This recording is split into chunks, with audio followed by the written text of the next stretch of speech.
రాధాస్వామి. ఈ సత్సంగంలో ఎక్కువగా నేను ఒక 2-3 విషయాలు చర్చ చేయదలిచాను. ఒకటి, కుటుంబంలో ఏ విధంగా శాంతిని నెలకొల్పాలి. శాంతి లేని కుటుంబం ఎప్పుడు కూడా ముందుకు రాదు. ఆర్థికంగా కాదు, ఆధ్యాత్మికంగా కాదు, ఏ విధంగానైనా సరే ఆ కుటుంబం డెవలప్ కావడం అనేది కష్టం. కుటుంబంలో శాంతి అనేది తప్పకుండా ఉండాలి. శాంతి ఉండాలంటే ఏం చేయాలి? ఫస్ట్ పాయింట్, కుటుంబంలో శాంతి కావాలంటే ఏం చేయాలి? కుటుంబంలో అందరూ కూడా కలిసిమెలిసి ఉన్నప్పుడే అది శాంతి అవుతుంది. కుటుంబంలో డిఫరెన్సెస్ ఉంటే ఆ కుటుంబం ఎప్పుడు కూడా ముందుకు తీసుకెళ్ళిపోదు. ఆర్థికంగా డెవలప్ కావాలన్నా, కుటుంబం అందరూ సంతోషంగా ఉండాలన్నా కానీ కుటుంబం అంతా కలిసే ఉండాలి. అందరూ ఒకే మాట మీద ఉండాలి. పటేల్ గారు గురువు, ఆయన గుడులు గోపురాలు అన్నింటినీ తిరుగుతాడు. చాలా సంతోషం, నేను కాదను. తీరత్ గయే ఏక్ ఫల్, సాధు మిలే 4 ఫల్, సద్గురు మిలే అనేక ఫల్. చూడండి, ఇక్కడ ఇది కబీర్ అన్నమాట, మనం అనేది కాదు. కబీర్ గొప్ప మహాత్ముడు. ఆయన కాశీ నగరంలో చాలా గొప్ప సంత్ మహాత్మా. ఎంతోమంది కోటీశ్వరులు, రాజులు, మహారాజులు కూడా ఆయన పాదసేవ చేశారు అక్కడ. అయితే ఆయన ఏమంటాడంటే, తీరత్ అంటే గుడులు గోపురాలకు పోతే కూడా నీకు లాభం ఉంది, లాభం లేననేది లేదు. అది కూడా ఒక్క ఫలమే. ఒకవేళ సాధువు కనపడ్డాడు, సాధువు అంటే ఎవరు సాధువు? అన్నిటినీ కూడా వదిలిపెట్టి కేవలం భగవంతుని యొక్క ధ్యానంలో ఉండేవాడే సాధువు. అందరు కాదు, కాషాయాలు కట్టుకొని తిరిగేవాళ్ళు అందరు సాధువు కాదు. గంగరా సాధు నా హోతా పూరా, మనకు సాధ్ కర్నా వయ్యే సాధు.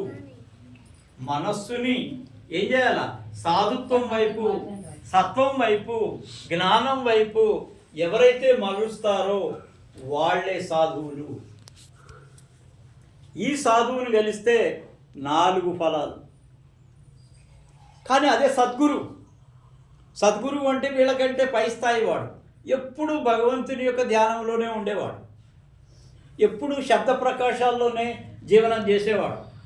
తింటున్నా, పడుకున్నా, జ్ఞానంలో, జాగ్రత్తావస్థలో, స్వప్నావస్థలో అన్నిట్లో కూడా భగవంతుని యొక్క ధ్యానంలోనే ఉండేటువంటి వాళ్ళే సద్గురువు.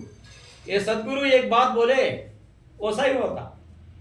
ఒక సద్గురువు కనుక ఆశీర్వాదం ఇచ్చాడు, ఒక విషయం చెప్పాడంటే అది సత్యమవుతుంది.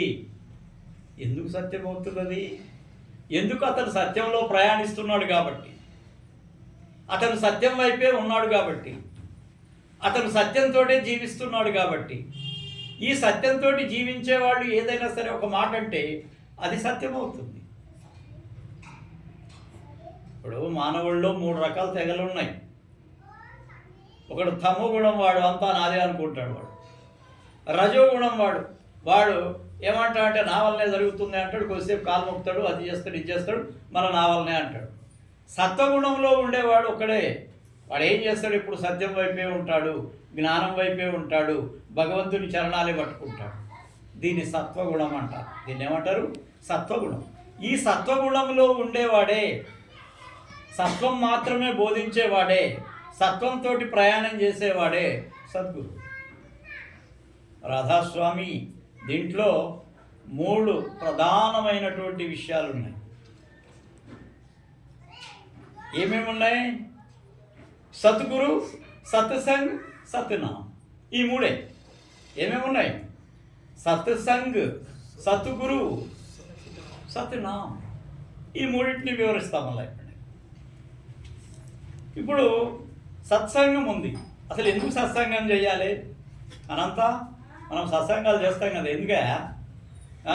వచ్చి భోజనం చేసుకోవటానికా? భోజనం చేసుకోవటం కాదు, మీ మనసుల్లో ఉండేటువంటి కల్మషాన్ని తొలగించుకొని భగవంతుని వైపు నడవడానికి, భగవత్ తత్వంలోకి రావడానికి, భగవత్ ప్రేరకులుగా కావడానికి జరిపేటువంటి సభ దాన్నే సత్సంగం అంటారు. సత్ సే సత్సంగ్. మీరంతా సత్సంగంలో అంటే సత్తును కనుక సాధించగలిగితే, ఒక మంచి వాళ్ళు ఉంటారనుకోండి, మంచి భావాలు కలిగిన వాళ్ళు ఉంటారనుకోండి, 10 మందికి సహాయపడే వాళ్ళు ఉంటారనుకోండి, మంచి పనులు చేస్తూ 10 మందికి సహకరించేవాళ్ళు, వాడు సత్వగుణం ఉంటేనే చేస్తాడు. కానీ ఆశించి చేసేవాడు రజోగుణి. మళ్ళా ఇది చేస్తే నాకు పేరు ప్రతిష్టలు వస్తాయి, నన్ను గౌరవిస్తారు అని ఏదైతే దాంట్లో స్వార్థం ఉందో, దాంట్లో కీర్తి కావాలనుకుంటాడో వాడు రజోగుణం. వాడు పూర్తిగా నాదే, ఇది నా వల్లే నడుస్తుంది అనుకుంటే తమ్ముడు. అయితే ఈ సత్తుతోటి నడిచేటువంటి వాళ్ళ సమూహంగా ఒక దగ్గర ఉన్నప్పుడు దట్ బికేమ్ అది ఏమవుతుందంటే అది సత్ సంఘం అయిపోతుంది. అంటే సత్ అంటే సత్యం యొక్క ఒక ఏమవుతుంది, that is a pool. What we call that is a pool, అది సమూహం. అది సత్యంతో కూడినటువంటి సమూహం తయారవుతుంది. అదొక ఆవరణ తయారవుతుంది. ఈ ఆవరణలో ఏం జరుగుతుందనంటే ఒకళ్ళ యొక్క రేడియేషన్ మరొకళ్ళకి తగ్గుతుంది, మరొకళ్ళ రేడియేషన్ మరొకళ్ళకి తగ్గుతుంది, మొత్తం సత్వంగా తయారైపోతుంది. అక్కడ చాలా ప్రశాంతత ఏర్పడుతుంది, అక్కడ చాలా ప్రశాంతత ఏర్పడుతుంది. ఈ ప్రశాంతత ఏర్పడడం అనేది ఇది ఆ రేడియేషన్ ఆవరించి ఉన్నంత ప్రదేశం అంతా కూడా అది ఒక రకమైనటువంటి ఆనంద స్థితిలోకి తీసుకెళ్తుంది. సత్సంగం చేసేది అందుకే. సత్ సే ఏం చేయాలా, సత్ సే సంగ్, దట్ ఈస్ కాల్డ్ సత్సంగ్. దాన్నే మనం సత్సంగం అంటున్నాం. ఈ సత్సంగములు చేయటం వల్ల కబీర్ ఒక మాట అంటాడు, అరే ఒక్క సత్సంగాన్ని సంవత్సరంలో ఒకసారైనా చెయ్యి, నీకు అది కూడా వీలు కాదు 6 నెలలకు ఒకసారైనా గురువు దగ్గరకు పోయి సత్సంగం విను గురువుది. ఆ తర్వాత అది కూడా వీలు కాలేదు 3 నెలల కన్నా, ఆ తర్వాత నెల కన్నా, 15 రోజుల కన్నా, ఆ తర్వాత వారానికన్నా, లేకపోతే ఒక్కసారైనా సంవత్సరంలో గురువు దగ్గరకు పోయి ఒక 5 నిమిషాలు కనుక గురు సాంగత్యంలో కనుక ఉన్నట్లయితే నీకెంతో ఫలితం వస్తుంది అంటాడు. మరి ఏ గురువు? గురువులు చాలామంది ఉంటారు, ఆశించే గురువులు ఉంటారు, ఏమొస్తుందో నాకు అని అడిగేవాళ్ళు ఉంటారు. ఈ అడిగేవాళ్ళు బిచ్చగాళ్ళు, దీస్ ఆర్ బెగ్గర్స్. అడిగేవాడు బిచ్చగాడు, ఇచ్చేవాడు గురువు. ఎప్పుడైనా గుర్తుపెట్టుకోండి. ఏది ఆశించకుండా సత్సంగంలో ఆశీర్వాదం ఇచ్చి మీ జీవితాలు బాగుపడాలా, మీ కుటుంబాలు బాగుపడాలా, మీరు మంచి జీవితం గడపాలా, ఎప్పుడు భగవంతుని చరణాలు పట్టుకొని ఉండాలి అని కోరుకునేవాడే నిజమైన గురువు. ఆశించేవాడు గురువు ఎట్లయితాడు? మా గురువు చెప్తుండే ఆనందరావు మహారాజ్ ఏమని చెప్తుండే, ఆయన ఒక్కటే మాట చెప్పేవాడు, అయ్యా వీతరాగ్ పురుష్ అని చెప్తుండే. అన్నిటినీ వదిలిపెట్టి కేవలం భగవత్ స్మరణలోనే ఉండేటువంటి గురువు ఎవరైతే ఉన్నారో ఆయన పట్టుకో, నీకు ప్రపంచం జయిస్తావు, పరమార్థం కూడా జయిస్తావు. మా గురువుగారు గృహస్థులు, మేము సన్యాసులం కాదు. మేమందరూ గృహస్థులకు కావలసినటువంటి సంక్షేమము, జ్ఞానము, ధ్యానము, వాళ్ళ యొక్క జీవనం గురించే మాట్లాడతాం. మా గురువు చెప్పింది అదే, సంసారంలో ఉంటూ పరమార్థాన్ని సాధించు, ఇంట్లో శాంతిని నెలకొల్పు, ఎవరిని కూడా హత్య చేయొద్దు, ఎవరిని కూడా బాధ పెట్టొద్దు. కుటుంబంలో అందరూ కూడా శాంతిగా ఆనందంగా ఉన్నప్పుడు ఆ కుటుంబమే స్వర్గంగా ఉంటుంది. చూడండి, ఇంట్లోకి పోతే ఒక రకమైనటువంటి ఆనందం కలుగుతుంది. కొంతమంది ఇళ్లలో పోతే పరమశాంతి అనిపిస్తుంటుంది. ఈ పరమశాంతి కారణం ఏంటంటే ఇంట్లో ఉండే ఆ ప్రశాంతతనే. ఒక గురువు వచ్చి ఇంకా కూర్చొని కొద్దిసేపు ధ్యానం చేస్తే ఆ రేడియేషన్ ప్రభావం కొద్దిసేపు ఉంటుంది, అక్కడ కూడా శాంతి ఉంటుంది. కానీ సర్వకాల సర్వావస్థల్లో ఇట్లా ప్రశాంతంగా ఉండాలంటే చాలా నిశ్శబ్దంగా, లేకపోతే భగవంతుని యొక్క ధ్యాన స్థితిలో ఉండేటువంటి గృహాలలో అద్భుతంగా ధ్యానం సాగుతుంది. చూడండి, ఇంట్లో శాంతి ఉంటే ధ్యానం అవుతుంది, ఇంట్లో కనుక శాంతి లేకపోతే ధ్యానం కాదు. ఇదొకటే పరమశాంతి. ఇప్పుడు శాంతి అంటే మామూలు ఇంట్లో హ్యాపీగా ఉండటం, ఈ సుఖాలు సౌఖ్యాలు వీటినన్నింటినీ శాంతి అన్నాం ఓ రకంగా. పరమశాంతి అనేది ఒకటి ఉంది. అక్కడ ఆలోచన లేనింటి ఆనంద స్థితి. కృష్ణ, ఆలోచనలు లేని ఆనంద స్థితి. ఆలోచనలు సుషుప్తి అవస్థ में गए तो उधर क्या मिलता? ఏమైతే సుషుప్తి అంటే ఆలోచన లేని. నిద్రలో కూడా ఇప్పుడు చూడండి, కళలు వచ్చేది సబ్ కాన్షియస్ మైండ్లో వస్తాయి. కళలు ఎక్కడొస్తాయి? నీకు ఇంకా మెలకువ అనేది ఉంది అక్కడ. నీ కళలు నువ్వు చూస్తున్నావు, నువ్వు వాటిని ఏం కళ వచ్చింది అని చెప్పగలుగుతున్నావు. సుషుప్తి అనేది ఉంటుంది, అతి గాఢ నిద్ర. అక్కడ కళలు లేని నిద్ర, కలతలు లేని నిద్ర, శాంతి, ఆనందం అన్నీ ఉంటాయి అందులో. అది నువ్వు వర్ణించడానికి వీల్లేదు. అటువంటి ఆనంద స్థితికి పోవాలంటే ధ్యాన స్థాయిలో ఏం చేయాలి?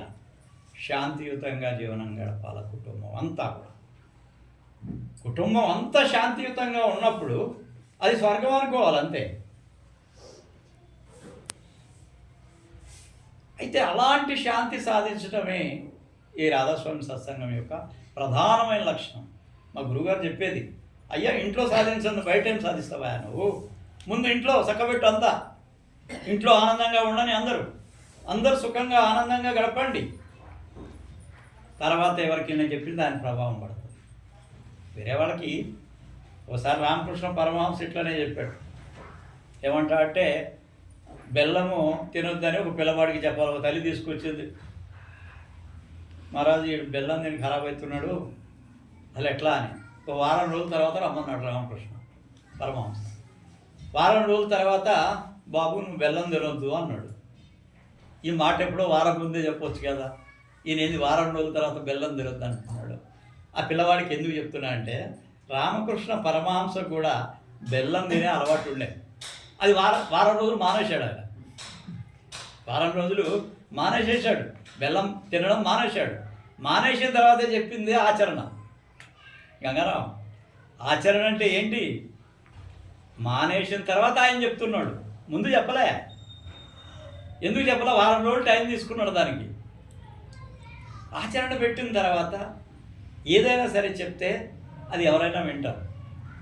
పొద్దుందా సిగరెట్లు తాగొద్దాయా అంటే ఫలితం వస్తుందా? రాదు. నీలో ఆ సమర్థత ఉన్నప్పుడు, నీలో ఆ కట్టుదిట్టమైనటువంటి ఆచరణ ఉన్నప్పుడు నువ్వు చెప్తే వేరే వాళ్ళు వింటారు. అది సాధ్యమవుతుంది. ధ్యానం చేయకుండా ధ్యానం చేయమంటే ఏం లాభం? తప్పులు మాట్లాడుతూ సత్యం వైపుణం అంటే ఏమైనా లాభమా? నువ్వు ఆచరించి అనుభవించి నీకు అనుభవం అయిన దాన్ని ఏదైనా సరే చెప్పగలిగినప్పుడే అదే సత్యమైంది. సత్యం వైపు నడవాలంటే స్వతహాగా అనుభవం ఉండాలి. That is only your experience Gangaram, only your experience. నేను ఎన్నో మాటలు చెప్తా, నువ్వు అనుభవించేది, నీకు కలిగేది, నీలో అనుభవం అయ్యేదే కరెక్ట్. అందరు చెప్పేది కాదు. These are words but your experience this that. కానీ అక్కడ ఎక్స్పీరియన్స్ ఉంది, నువ్వు అనుభవిస్తున్నావు. అనుభవించిన తర్వాత నువ్వు తప్పుకుంటావా? చెప్పుకో. ఇప్పుడు గురువు చెప్తాడు ఒక మాట, నువ్వు దాన్ని ఆచరిస్తావు. ఆచరించినప్పుడు నీకు ఎక్స్పీరియన్స్ అయిన తర్వాత, ఇప్పుడు నా దగ్గరకు వచ్చాను, విపరీతమైన తలనొప్పితో ఉంటావు. మహారాజ్ ఏం చేస్తాడు? వచ్చి నెత్తి మీద చేయి పెట్టేసి ఆశీర్వాదం ఇచ్చి, గంగారం రేపటి నుంచి నీకు తలనొప్పి ఉండదు అన్నాడు. ఏమంటాడు? రేపటి నుంచి నీకు తలనొప్పి ఉండదు, రేపటి నుంచి తలనొప్పి ఉండదు. అటువంటిప్పుడు నువ్వేం చేస్తావు? నెక్స్ట్ ఏం చేస్తావు? గురువు చెప్పింది సత్యము, గురువు దగ్గర శక్తి ఉంది, గురువును ఆరాధించాలి, గురువుకు పూలమాలలు వేయాలి, ఏదైనా చేయాలి, నీ ఇష్టం. కానీ నీకు అర్థమవుతుంది ఏంటంటే, మహారాజు ఇచ్చిన ఆశీర్వాదం ఫలించింది అనే విషయం నీకు అర్థమవుతుంది. ఆ తర్వాత నువ్వు నన్ను ప్రేమించే విధానంలో తేడా వస్తుంది. ఇంకా గట్టిగా అయిపోతావు, ఇంకా ప్రేమ ఎక్కువ అవుతుంది, ఇంకా లగన్. మహారాజ్ అనగానే మీకు విపరీతమైనటువంటి ప్రేమతత్వం పుట్టుకు రావాలంటే మేము చెప్పేది ఆచరించి అనుభవించినప్పుడే మీకు అది సాధ్యమవుతుంది. ఇంకోటి సత్గురు. సత్సంగ్, సత్గురు, సత్నాం. అంటే ఇక్కడ సత్గురు ఎవరు చెప్పాను కదా, సత్యంతో నడిచేవాడే సత్గురు. ఈ సద్గురువు అనే ఆయన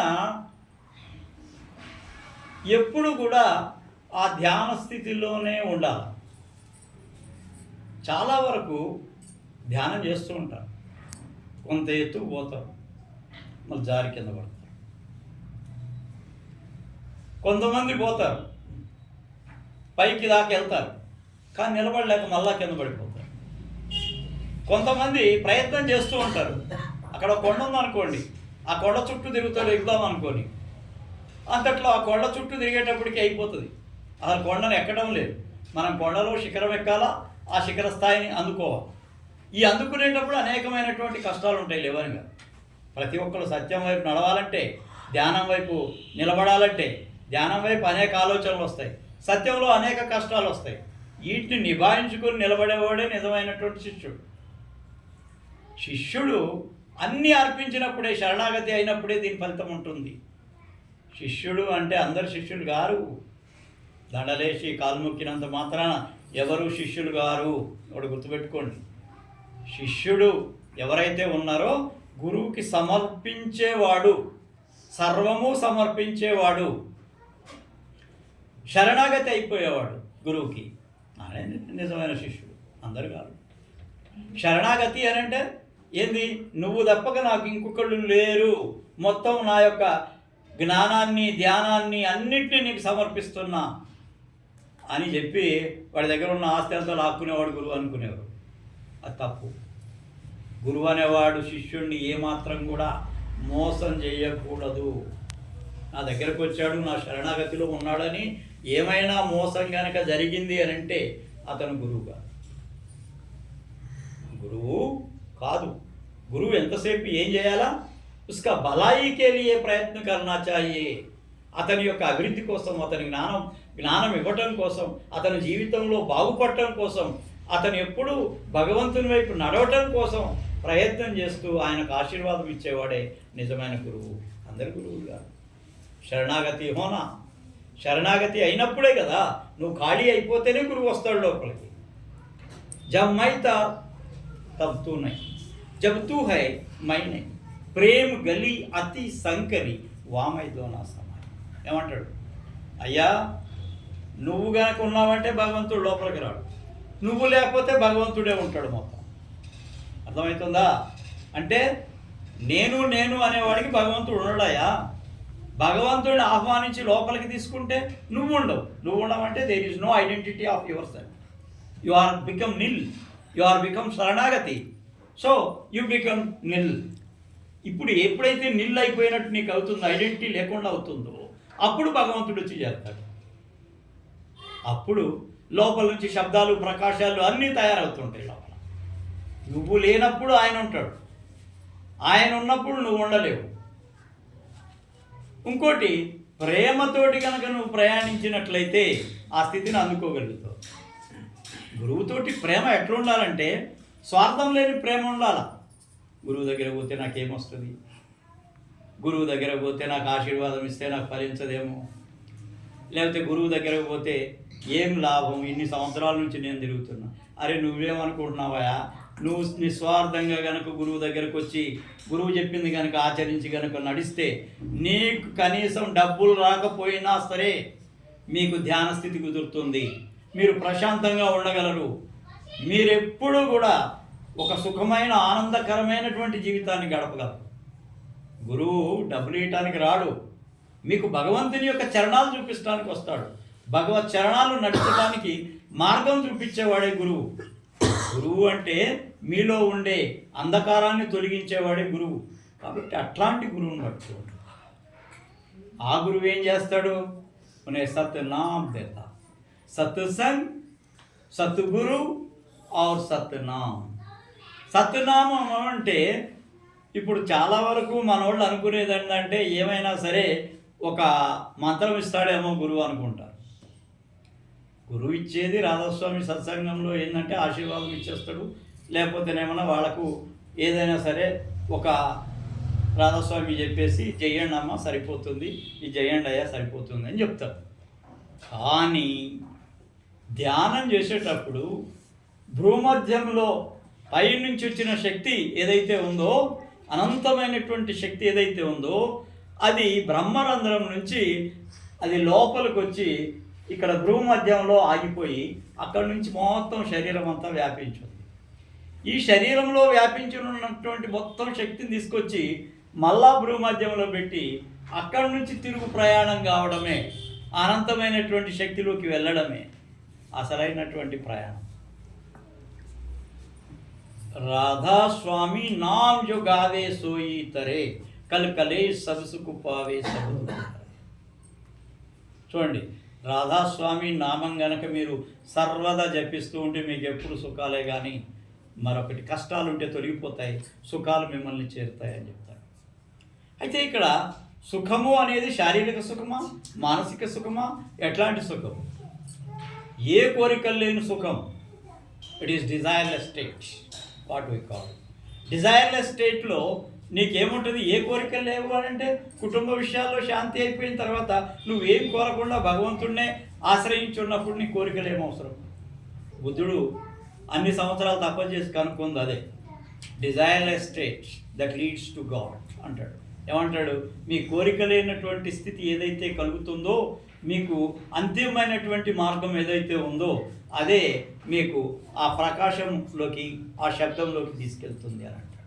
ఇక్కడ సత్యనామం అని అంటే నీకు గురువు ధ్యానము మీకు స్పర్శ చేసి మీకు కనుక ఆశీర్వాదం ఇచ్చి ధ్యానం చేయమని చెప్పిన తర్వాత దీన్ని నామదానం అంటాం. ఈ నామదానం ఇచ్చిన తర్వాత ఈ భ్రూమధ్యంలో నుంచి పైవైపు వెళ్ళడం. పైవైపు వెళ్ళేటప్పుడు ఏమవుతుందంటే ఇక్కడ ఈ మధ్యలో ఈ భ్రూమధ్యం యొక్క లోపల 3 నాడులు ఉంటాయి. ఒకటి ఇడ, పింగళ, సుషుమ్న. ఈ సుషుమ్న నాడి ద్వారా పైకి పోవాలి. పైకి పోయేటప్పుడు శబ్దం రిలీజ్ అవుతుంది. ఏమవుతుంది? శబ్దం బయటకు వస్తుంది. ప్రకాశము, శబ్దం. ఈ ప్రకాశము, శబ్దం ఏదైతే ఉందో దీంట్లో శబ్దం రిలీజ్ కావటమే నామం. దట్ ఈస్ కాల్డ్ నామ్.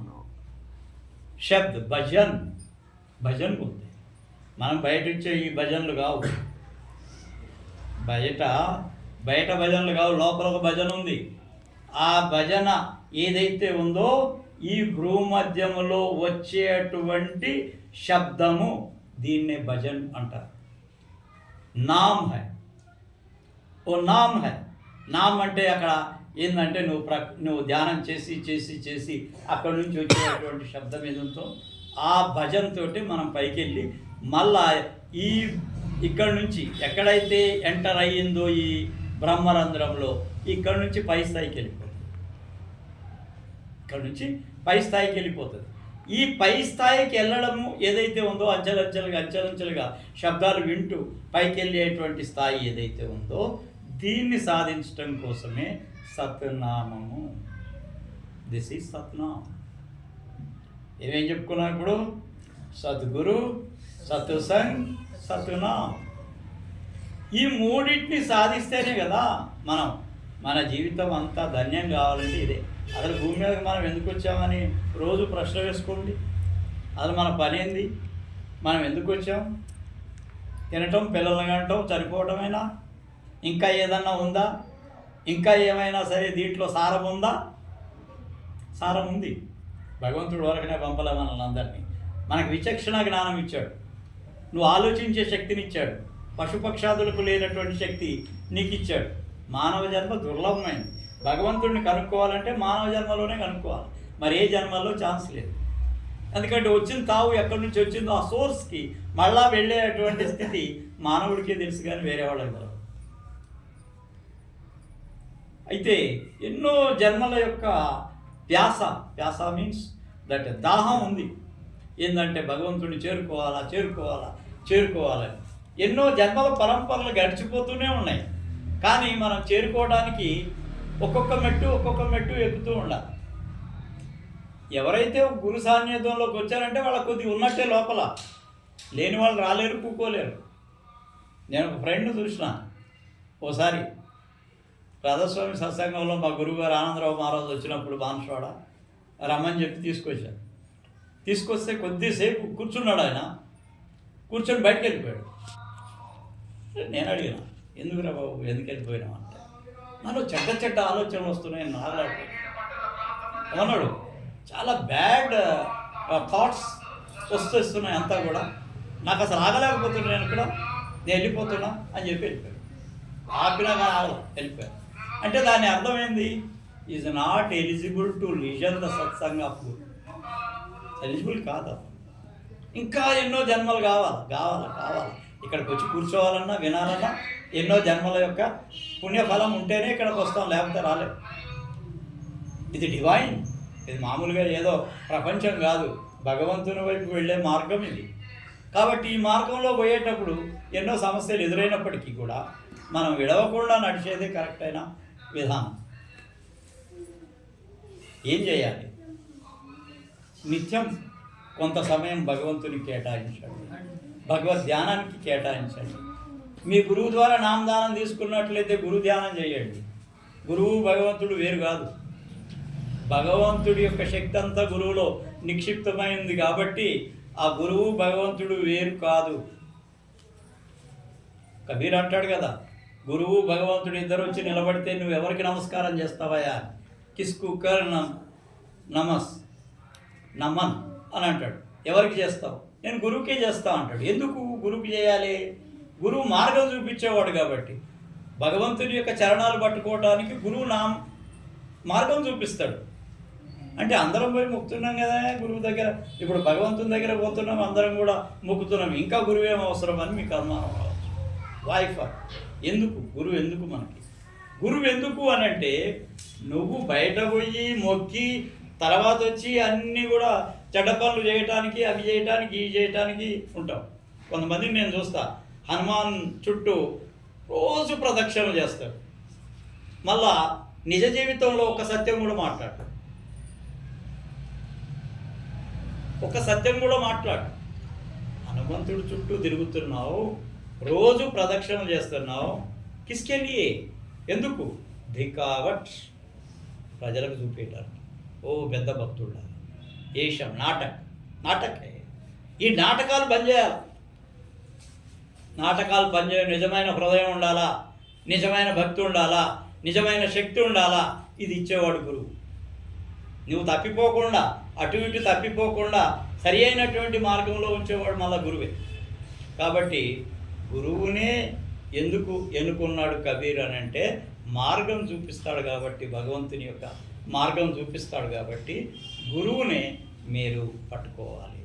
చెప్పాను కదా ఎలాంటి గురువు. ఆ గురువు మనకి జీవితంలో మన ప్రయాణానికి, భగవంతుని వైపు నడిచే ప్రయాణానికి మీకు సహకారిగా ఉంటారు. మీరు చనిపోయేటప్పుడు మీతోటి వచ్చేది ఒక్కటి గుర్తుపెట్టుకోండి. ఈ సర్వం మనం ఎంత సంపాదించినా, ఎన్ని కోట్లు సంపాదించినా ఏమీ రావు మనకి. ఒక ధ్యానం వస్తుంది, ఒక గురువు పక్కనే ఉంటాడు. చనిపోయేటప్పుడు ఒక ఫిలిం లాగా కనబడుతుంది. ఇది రాయ్ సాలిగ్రామ్ మహారాజ్, సెకండ్ గురువు ఆఫ్ రాధాస్వామి చెప్పింది. ఈ ఫిలిం చల్తా హై తుమ్హారా సామ్నే. గురువు కూడా అక్కడనే ఉంటాడు. నువ్వు చేసిన తప్పులు ఒప్పులు అన్నీ కనపడతా ఉంటాయి. ఆయన గైడ్ చేస్తాడు. ఇంకో జన్మ రావడానికి ఆయన అక్కడ సహకరిస్తాడు. అక్కడ నిలబడతాడు గురువు. గురువు రాకముందు నీ లైఫ్ ఏంది, గురువు వచ్చిన తర్వాత నీ లైఫ్ ఏంది. నిన్ను ముందు మార్గంలో తీసుకెళ్ళడానికి గురువు ఎంత ప్రయత్నం చేశాడు, నిన్ను ఎంత పైకి తీసుకెళ్తున్నాడు. కాబట్టి ఏదైతే నువ్వు కొంతవరకు చేసి ఆపేశావో, ఆ తర్వాత మళ్ళీ జన్మలో నువ్వు ఆయన సాంగత్యంలోకి వెళ్ళడానికి కావలసిన బాటలు ఏర్పడతాయి. దట్ ఈస్ గురు. గురునే అమృత నాము పిలాయ. గురువు కా శక్తి వైసారత. అందుకనే ఈ 3 అంశాలు గుర్తుపెట్టుకోండి. సత్సంగ్, సద్గురు, సత్నాం. ఈ 3టిని సాధించుకోవడానికి ప్రయత్నం చేయాలనే మా యొక్క ఆశీర్వాదం. అంత ఏంటంటే 30 minutes. కాబట్టి అందరికీ కూడా నేను ప్రార్థన చేసేది ఏంటంటే, మీరు నిజమైన సత్సంగీయులుగా మారండి, నిజమైనటువంటి గురుసేవ చేయండి, గురువుని మాటలను ఆచరించండి. ఆచరించకపోతే శిష్యుడు కాదు, ఆచరించేవాడే శిష్యుడు. కాబట్టి ఆచరించి మీరు అనుభవిస్తే అది వచ్చేటువంటి ఫలితం ఏదైతే ఉందో అది మీ జీవితాంతం నీ వెంటాడే ఉంటుంది, నీ వెంటనే ఉంటుంది. నిన్ను ఉన్నతమైనటువంటి స్థితికి తీసుకెళ్ళడానికి అది పనిచేస్తుంది. కాబట్టి అందరికీ రాధాస్వామి. రాధాస్వామి. శరణు శరణుకి వందన.